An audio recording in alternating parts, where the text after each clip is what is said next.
Did you see the recent 3-hour live stream on Lamone's channel discussing the Tiny Whoop, Tiny Who controversy? Would love to hear your comment. I did see it. In fact, I watched almost all of it. It was extremely entertaining. I was disappointed that so little of it had to do with me.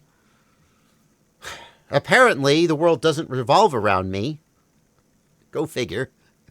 I did come up very, very briefly about an interaction Jesse and I had about his trademark, but there seems to be a much, much bigger story there. I won't make you watch the whole 3-hour live stream. I will just say, so you guys may or may not know who Jesse Perkins is. Jesse Perkins is the founder of Tiny Whoop, the company. He is also, if not like the inventor of the original Tiny Whoop drone, certainly one of the guys who popularized that the most, and maybe the inventor. It's always tough because if you go way, way back in time, a lot of times there's more than one person who was doing a thing, like taking a little 65 millimeter brush drone and putting an FPV camera on it. And then there's one guy who kind of popularized it, and then everybody sort of misremembers that he was the inventor. I don't know if that's what's happening with Jesse Perkins and Tiny Whoop, but certainly he's one of the most influential people to bring the idea of a 65 millimeter brushed, originally they were brushed, now they're brushless, a 65 millimeter FPV drone to public attention. And he called that the Tiny Whoop. His company is named Tiny Whoop, and he actually trademarked the term Tiny Whoop, which then got to be an issue because Tiny Whoop became kind of generally used to refer to 65 millimeter drones of any kind, and he holds a trademark on it. And recently he started reaching out to people and saying, hey, that's my trademark term, please don't use it generically, which of course he has the legal right to do.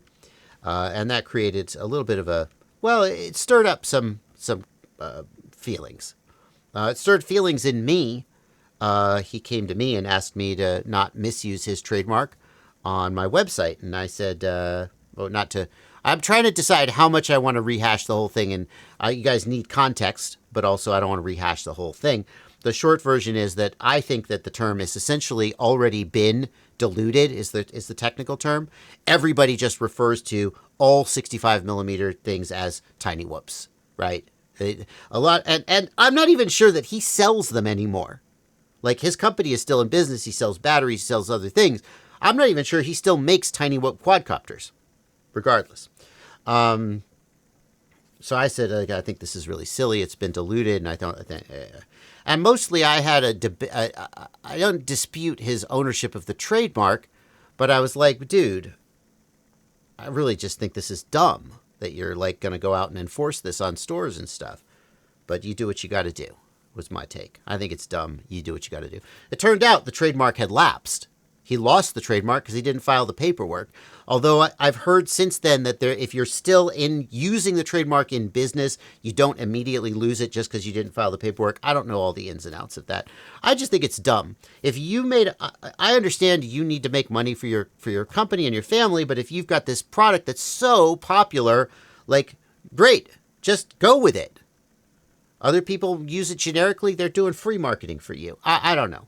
And if your products, people are not buying a Happy Model or a Beta FPV 65 millimeter drone because it's called a Tiny Whoop. They're buying it because it's a good product.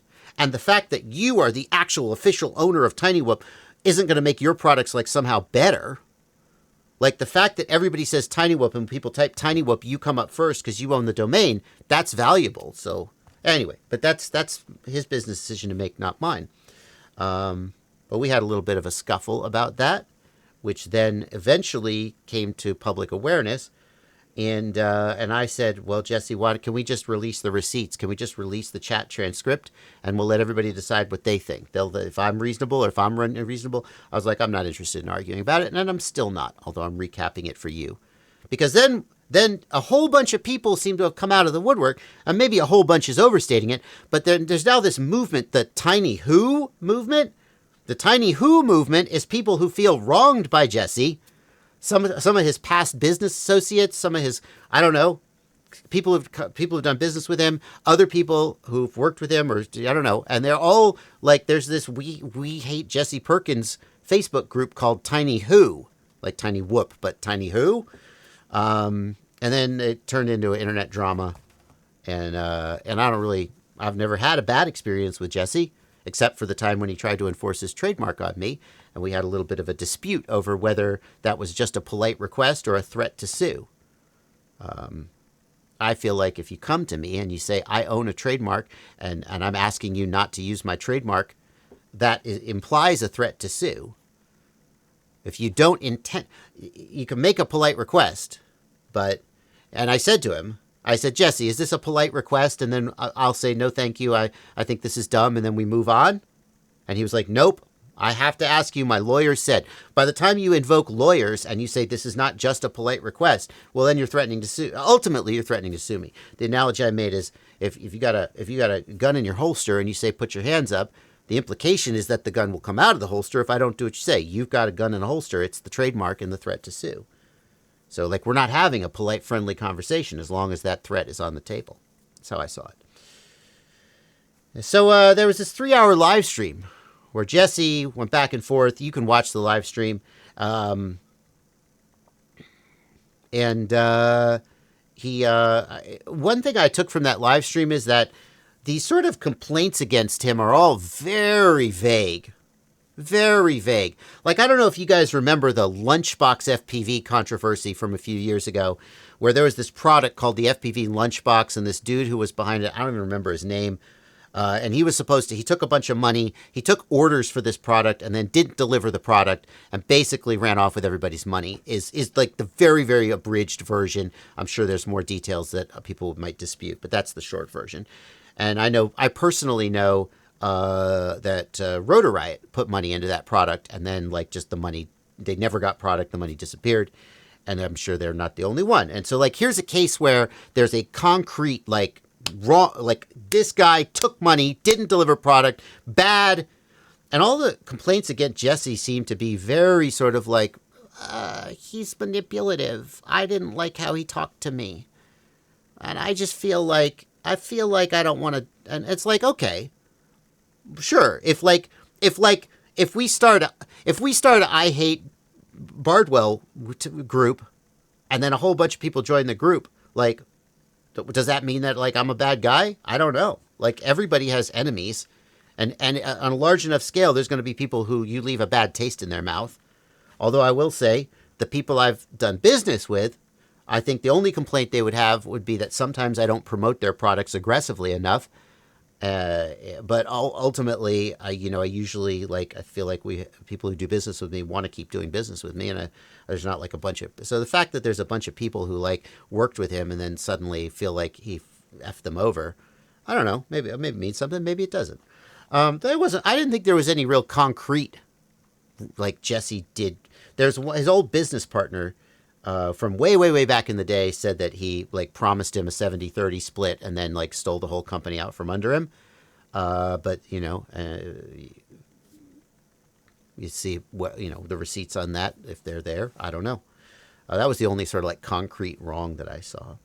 I will say one other thing though, and that is that I feel like as I watched that interview,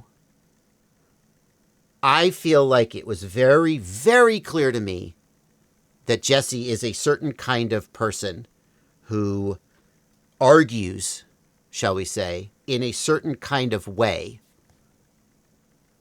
that I was immediately familiar with when I saw how he was engaging with the conversation. And I think if you've ever dealt with a person like that, you immediately saw it too. And I think it wasn't clear to me that Jesse was that kind of person before. I saw a very... Is it raining? It's raining outside. Sorry, I'm hearing rain against my window. I got confused. I saw a very conscious desire to shape the conversation. Some would say manipulate. And a very sort of cagey person who was trying to appear casual and not cagey or manipulative. Maybe manipulative's too strong a word. There was one time that stood out to me where someone said, "Oh, so and so doesn't want to work with you anymore," and Jesse said, "I don't know what incident could possibly have caused that." And so there's this sort of back and forth where he's like, "Oh, I don't know what could have caused that. Yeah, hey, if you're out there, tell me what caused that. Like, I'm so willing to engage. I don't know. I'm so open. No, I apologize for the wrongs." This very sort of careful dance of pushing back when he felt like he could, and I don't know. Yeah, I just want to be friends with everybody. And then like the dude emailed Yvonne, and Yvonne was like, "Well, he's got the receipts right here telling me." And then suddenly Jesse remembered what happened and started arguing against it before it could. I was like, "Oh, interesting. I thought you didn't know what happened, but suddenly you figured it out, didn't you?" I was like, that was interesting to me.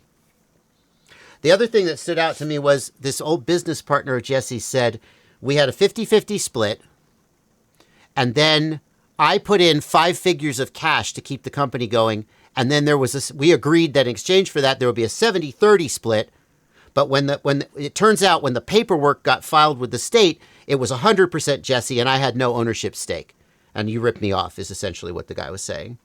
And Jesse kept saying, that 70-30 paperwork never got filed. And I was like, well, that's the accusation, is that it didn't get filed. And it kind of felt like he was hoping everybody would hear the 70-30 agreement didn't exist, when what he was actually saying was the paperwork didn't get filed, which was the exact accusation against. So I don't know. I didn't think Jesse came off very well. Other people did. And if you ask me, it's because they were successfully sort of snowed by his attempt to seem like a nice guy. The other thing was whenever he would hear that somebody had blocked off contact and didn't want to talk to him anymore. And he'd be like, "I just want to be friends. Reach out to me. I want to be friends," which is like a tactic that I've seen people who are abusers. I'm not saying Jesse's an abuser, but I have seen abusers who want to seem like the good guy when they drive away their victim to the point where the victim breaks contact with them so they can because they cannot interact with this person because it's so toxic to them. And then they're like, "I don't know why we don't talk anymore. Reach out to me. I just want to be friends." And what they're really asking for is another opportunity to continue to abuse you. And then you look like the bad guy when you don't want to talk to them, but you can't explain that to anybody. I don't know. Maybe it's just my bias from situations I've been in the past. I found the accusation that he is a toxic, narcissist, manipulative person. If I had to ask or that all these accusations are false and he's just a nice, misunderstood guy, to me, the gut check that I got while watching how he acted in that interview was it's more likely that he's the toxic, narcissist, manipulative person than that he's just a nice, misunderstood guy. And I have a feeling that people who have interacted with toxic narcissist manipulators would agree with me, and people who either have not interacted with that or who are toxic narcissist manipulators would see it the other way. That's my read. And there you go. Okay, how's the chat doing, Blunty? As good as it can be right now, to be honest with you. Okay. And I don't know. Chat. Oh, good. Thank you. The chat's not going crazy. I hesitate because I'm not interested in like just stirring the pot. Jesse reached out to me and was like, "Let's do a live stream where you and me and Jeff Grabowski go toe to toe. It'll get so many videos." And I was like, "No fucking thank you. Not interested. Not interested. Oh, yeah, let me just spew some toxic bullshit into the ether and I can get some views. Look, it's like bum fights, but for FPV. No, thank you. I'm going to just make content about FPV." And I think FPV Spill the Tea was the perfect place to have that particular bum fight, if you will. Yvonne did an amazing job moderating. I really think that they did so much a better job with that interview than I even would have. But I was just like, no, thank you. And I still feel that way. But at the same time, I did have like a reaction to watching it. And I felt like maybe it's appropriate for me to like make my opinion known about that. So, sorry, Jesse. I know that you want to come off as like a nice, friendly guy. I think that that's an act. I think that you, maybe not an act exactly. I think you're a nice, friendly guy and don't understand why people call you a manipulative con man. Maybe it's not confusing to you deep, deep, deep down. I think when you say you just want everybody to get along and you want to squash the beef, I think you mean that, but you don't mean that you. Well, okay. I don't know. I can't really make that come out the way that it really needs to. So I'm going to stop. Anyway, I can't comment on this situation, but I can comment on a situation I've been a part of, and I think it's just like a story that fits the situation. Absolutely. Is we had 3 owners in the grow that I worked at, and 2 owners were cannabis grow. In the cannabis grow. 2 owners were friendly and had good demeanors, and one of them was like a narcissistic asshole. Mm-hmm. And the problem is that he never knew it for years. He could not figure out why people didn't like him. He had no understanding that people in the building weren't a fan of him. He had no understanding of why the things he told them came off wrong.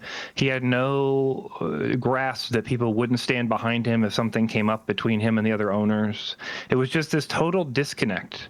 And and one day, the other owners were being bitches about it too, to be honest. And they sent me up there to watch him because they were worried he was going to do something to the building because they had like such a twisted version of what he was. And like, it was just such a mess. And so I told him while I was there, I'm like, look, they sent me up here because they don't trust you. They think you're going to light the building on fire or something. You could see on his face, it was like I had punched him in the gut, and he was devastated. Yeah. And he just, I could tell with every fiber of his being, he believed that everyone liked him and there was nothing wrong. I could see it in his face. Like he wasn't lying to me, you know? It was just like in his world, it was real. Yeah. And so I just, it's important to remember that people in these situations, I think for them, it's very real. They absolutely think they're doing the best they can. And they absolutely think they're trying to reach out to people. And they absolutely think they're reacting emotionally correctly. And they just have this disconnect between that and the actions and the way those actions affect people. That's what I would say. Yep. Absolutely. Yeah. Like it's legitimately confusing why someone he's one of the things he said was, I'll have this debate with so and so on public and people can decide whether I am, as accused, like manipulative con man or just using reason to try to make my point. And I'm like, I cannot explain to you the difference between I am respecting you as a person and your position while still trying to argue my position and I am being a manipulative con man who people have to break contact with because they cannot deal with me. I can't explain to you if you don't just understand the difference. But then if like there's a list of 7 people who've broken contact with you because they say you're a manipulative con man, I feel like that deserves a lot of introspection. And then if your reaction to someone who has broken contact with you and repeatedly indicated they don't ever want to talk to you again is to say, bro, why can't we be friends? Come on, reach out to me. Let's make this right. Like, that means you don't actually believe that they've been victimized. You don't believe them when they tell you they've been victimized by you. You don't respect them enough to say, okay, I will not talk to you. And that suggests to me that they might be right. You see? If there was someone who said to me, listen, Bardwell, you have mistreated me our whole relationship. I know you don't get it, but I can never talk to you again. Do not lose my number. Take my name out of your mouth. And I went on an interview and somebody said, hey, Bardwell, Blunty doesn't ever want to talk to you again. What's up with that? I would just be like, I don't know. I don't get it. And I don't think it's appropriate to talk about it now. But I would not use a public platform to publicly call you out and say, let's be friends, because what I'm doing there is inviting the public to blame you for being an asshole and not accepting my good faith offer. I'm trying to win the court of public opinion. And that's like after I've already abused you to the point where you can't talk to me ever again, I'm continuing to abuse you by saying that. Yeah, and to be clear, it's because nobody else has the context we have. right? Right. That's the most important thing to understand about this is like, yeah, the reason that's a problem is because you think you have all the context as the person, you know, sitting there saying, you know, like if you had said like, oh, well, all this stuff happened and I talked to Blunny about it and I thought everything Yeah. was great, you Yeah. know, Yeah. but that's one side of it. You have Right. one piece, one Right. side of the context, and you're providing might- just one side of the context, a tailored version of the context to everyone in the entire audience. Yeah. And that's the problem. 100%. That's the problem. I agree with you in that. Yeah. Like, yeah, that stuff needs to be handled offline. It's very simple to say. I apologize if there's any issues. You know, like, I'm sorry that that happened. I will do my best to discuss that with them in private, Yep. and hopefully we can mend that in the future. Right? Exactly. And do you see the difference between, yep, we had our differences, we're not talking right now, I wish we could make it better, and I'm still open to talk to him. Between that and, yeah, Blunty, reach out to me, bro, I still want to be friends. Do you see the difference between those two things? There's a subtle difference. One of them is continuing to abuse, and the other is not. Anyway. Yeah. I'm glad you jumped in, Blunty. That's a good context. So anyway, in the spirit of not just like now continuing to muckrake the drama, we've addressed it, we've said our piece. I felt like that was appropriate, especially since someone asked, and now I think we're going to move on.